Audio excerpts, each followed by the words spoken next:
Why are we still paying $60 for games from 2017? And why are we okay with it? Why are we paying $300 for a Switch 1? And why are we gonna be okay paying $450 for a Switch 2? Friend, look, this isn't a hate video. I love Nintendo. I grew up with Mario, Zelda, Smash Bros. Their games are iconic. But at some point, we have to talk.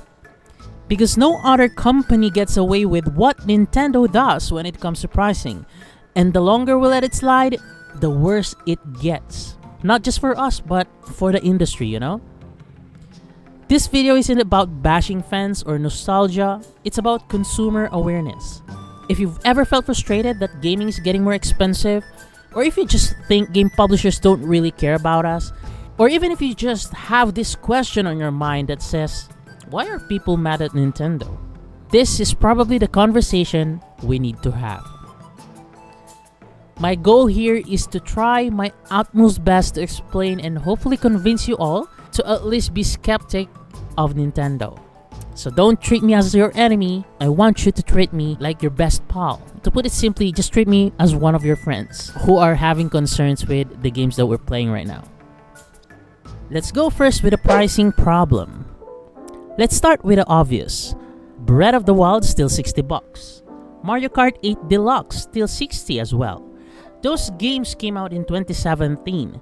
And in Nintendo's eyes, they're still full price, like they just dropped last week.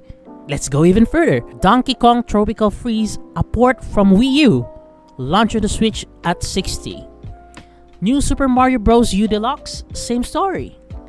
We're paying full price for games that are nearly a decade old with only slight changes if there's even any. Meanwhile, on PlayStation or Xbox, games drop in price fast. Horizon Zero Dawn, Spider-Man, God of War, you can find them on sale regularly for like 20 or 30 and so, sometimes even less. Some even get added to subscription services like Game Pass or PlayStation Plus Extra, and it's really cheap. I remember seeing Horizon Zero Dawn back then for around $15 if I'm not mistaken. I'm just not sure for the total price, but it's less than 20. How about Nintendo games? For sure, they offer some sales, but sales are rare. And when they do happen, it's like $5 or $10 off. You can't really feel it. And now with Tears of the Kingdom, they've bumped the price to $70. For a game that, while great, barely evolved from its predecessor. This pricing model hurts, especially for kids, first of all, because that's the usual target market for gaming. And also for families who love gaming, and just for anyone who's not swimming in cash. Gaming's supposed to be fun. That's about it. Accessible as well and welcoming. Not a luxury club with a $60 entrance fee for an 8-year-old games. I've even said this in my previous video. Gaming's supposed to be fun and it shouldn't add any more problems into your life. Some people may argue that, then just don't choose gaming as a hobby. That's not the point. If you say that, then you're just basically gatekeeping gaming from broke people. Now, the pricing problem doesn't end there. It's not just the games. The Switch itself launched in 2017, still $300 or $299 to be exact. And if you want the OLED model, that's $350 for a slightly nicer screen and some minor upgrades. So basically just a better screen, but the internals are the same. No performance boost, nothing at all. Meanwhile, you can get a Steam Deck, a literal handheld PC for similar money, often with better performance because technically, Steam Deck is a computer, just a handheld one. The Xbox Series S has dropped from $300 as well to $200 during sales. The PS5 has been bundled, discounted, and improved since launched. Nintendo has offered maybe 2 or maybe 3 major discounts for the base Switch since launch, and even those were usually tied to holidays or special promos. They rarely drop prices. Most of the time they just add games to it, but the price still remains $300. Oh, even the handheld-only Switch Lite is still at $200 with no dock, no detachable controllers, and no TV output. If you think about it, that's just not great value. When you compare the specs and features side by side, It's clear Nintendo is charging premium prices for a tech that's years behind. When Switch first came out, sure, it's a good thing, it's a high-end console and so, but now on 2025, that's considered a previous gen console. Some people may argue that I'm just lying with some shit, so let's pause and actually look at the data. So here's a quick graph that I did showing the pricing history of consoles like the Nintendo Switch, PlayStation 4 and 5, Xbox One, and the Series X and S. And even the Steam Deck, I put it here even though it's technically computer, but at the same time it's the only known or popular handheld console out there. Just for comparison, because we're talking about Switch this time, or Nintendo in general. So every major competitor has adjusted prices or offered steep discounts, sometimes by 100 or more during holiday sales or permanent markdowns. But the Switch still holding strong at 300, like it's immune to inflation or time. It shouldn't be like that, because every piece of entertainment media, like for example, music, films, what more can we say? Maybe how do you call this one? Oh, maybe comics too. All of those things will have its value deflate as time goes by. That's just the norm, unless you develop a collector's community. But without that, the prices should always deflate. And that's not even including bundles. PlayStation and Xbox often throw in free games or extra controllers. Nintendo, on the other hand, most of their bundles cost more. They rarely drop prices. Most of the time, it stays the same, or even they price it more and add more games and more equipment or whatever. They refuse to go below. Maybe sometimes, but just don't expect and hope for it so you won't get disappointed. We aren't even talking about the crisis of game keycards yet. If you're unfamiliar, keycards are boxes that look like physical games. But inside, there's no cartridge, just a download code. So even though you're holding a physical box, you're still downloading the game online. Exactly, just like how digital purchase works, just with extra steps. It's a clever trick, I know. It feels like you're buying something physical, but in reality, you're getting none of the benefits. Now, to be fair, it's not just Nintendo doing this. Other publishers like Ubisoft have embraced it too. But it doesn't justify anything.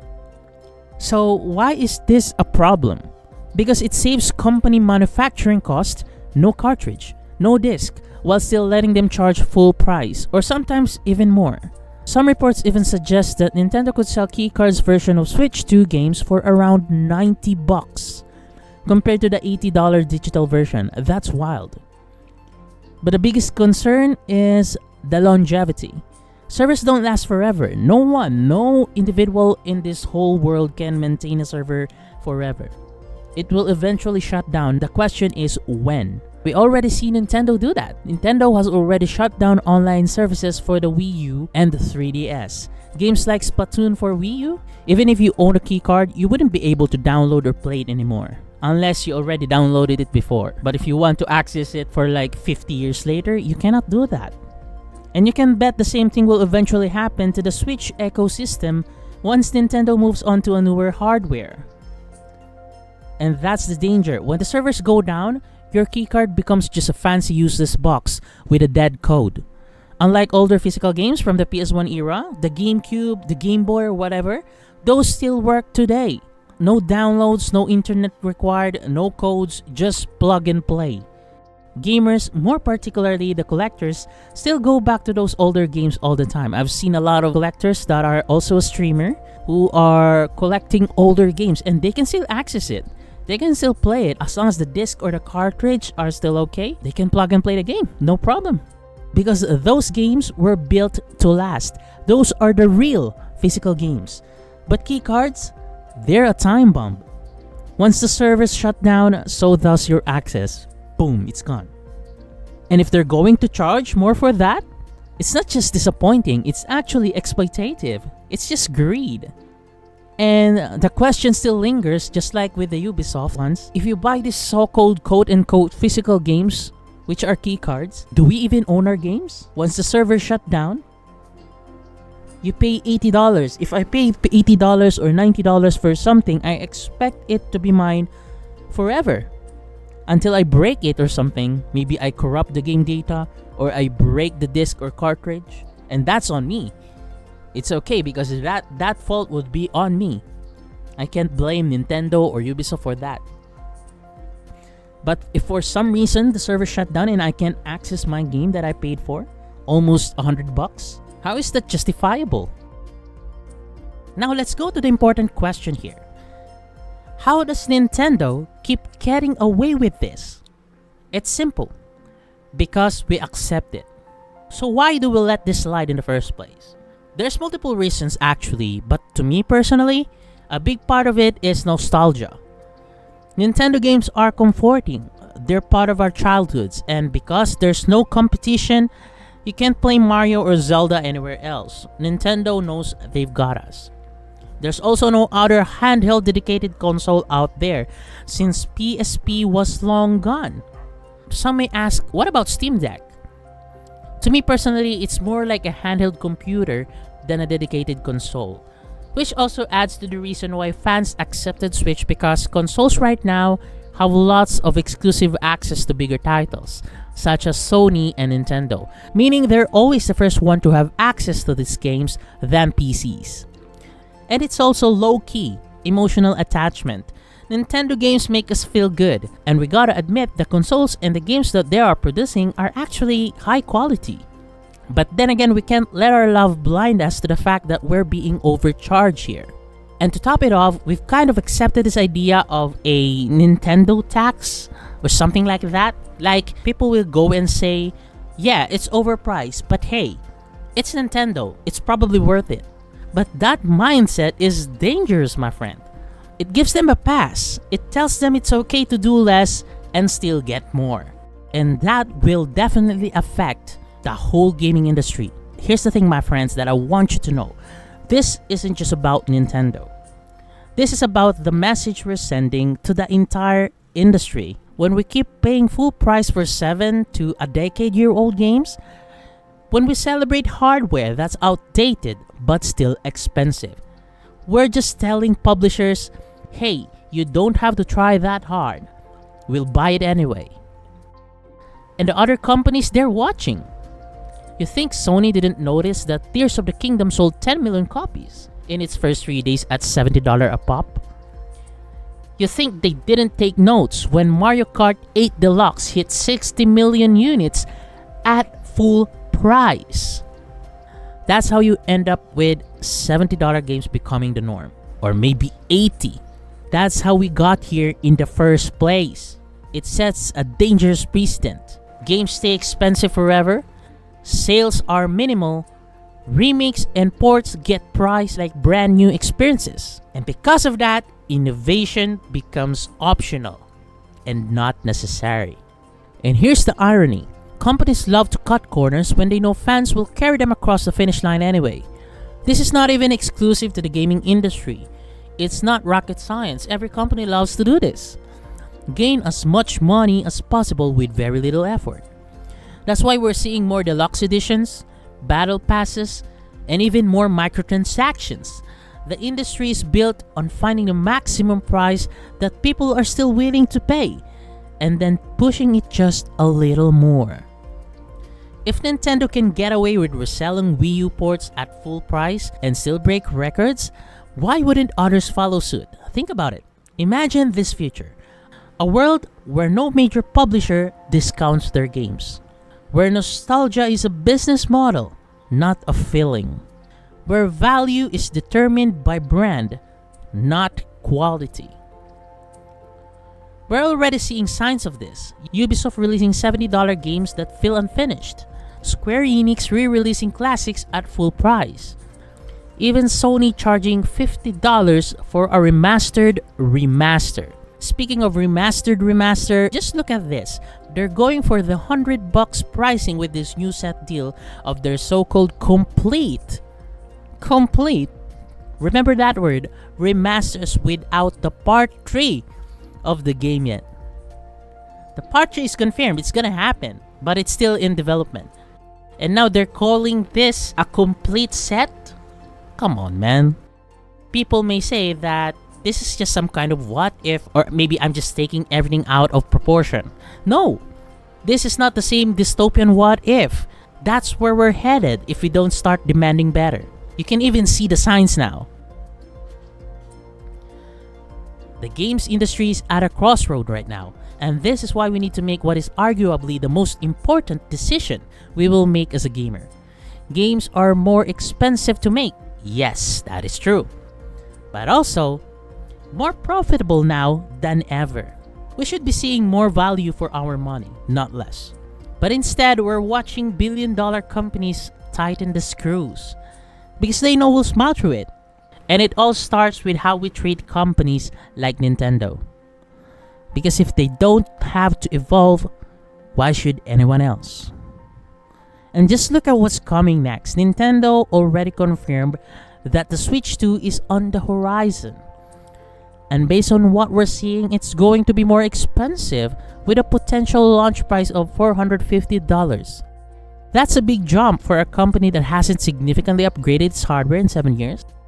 Whereas still, Nintendo even told us that Switch 2 games could launch at $80 by default.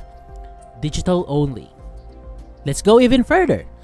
They have a separate console, region lock console for the Japanese at around 300 something USD. Basically $100 cheaper than the international one. And people, especially the Japanese, are trying to justify it by saying that Nintendo is only prioritizing the Japanese. Okay, fair point, I get that. But $450 is still way too expensive. And some of them even justify not just the Japanese, but just the overall Nintendo fans in general. Overpricing the international version and region locking the cheaper ones is Nintendo's way of preventing scalpers from buying every stocks out there. That just doesn't make any sense. Because here's the thing, there's a lot of other ways to combat scalpers. The last thing you want to do is raise the price because that's what the scalpers are doing in the first place. If you raise the prices, then you're no different from them. Right? Let me just give you an example.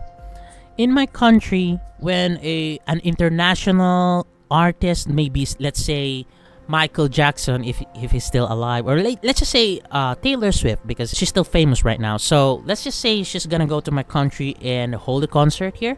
So what usually happens, scalpers will buy every tickets out there.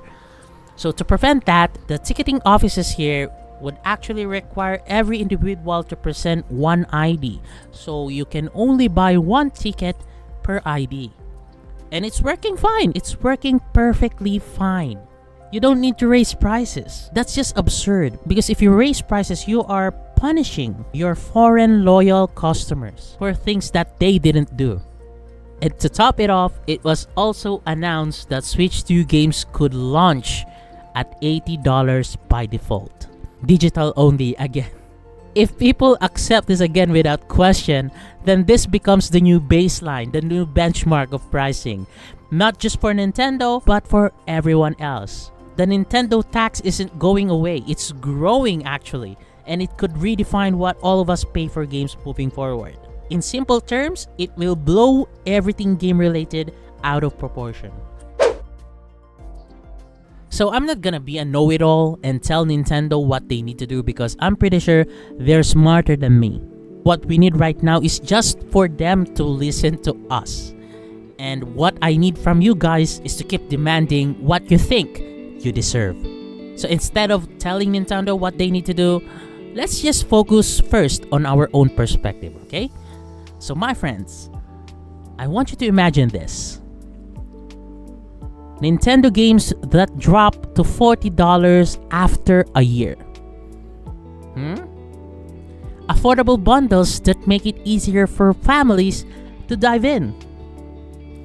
A next-gen Switch, maybe Switch 3, that truly rivals modern consoles. What about that? Oh, let's add this. Reward programs that give real value back to us fans. How about this? Loyal perks for us longtime players, like digital rewards or early access. And that's just very few. Just think about all of what we said here. Just imagine it.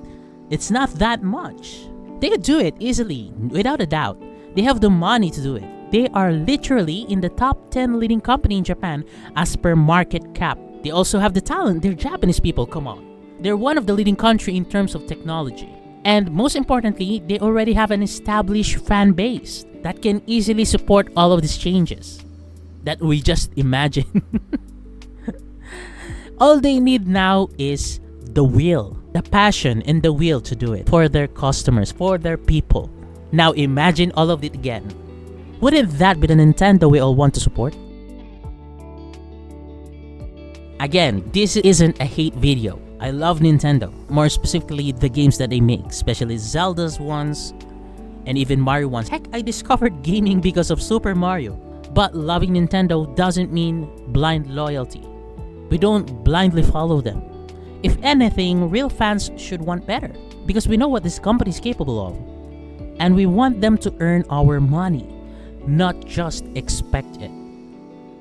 So next time you're about to pay full price for a 5, 7, or maybe a decade-year-old game, ask yourself, do I love Nintendo enough to ask them to do better? Because right now, we are probably at the most crucial part of our gaming lives. We need to open our eyes against this corporatism that is threatening our love and passion for games. In short, we need to speak up, because if we don't, we might not like the future we helped create.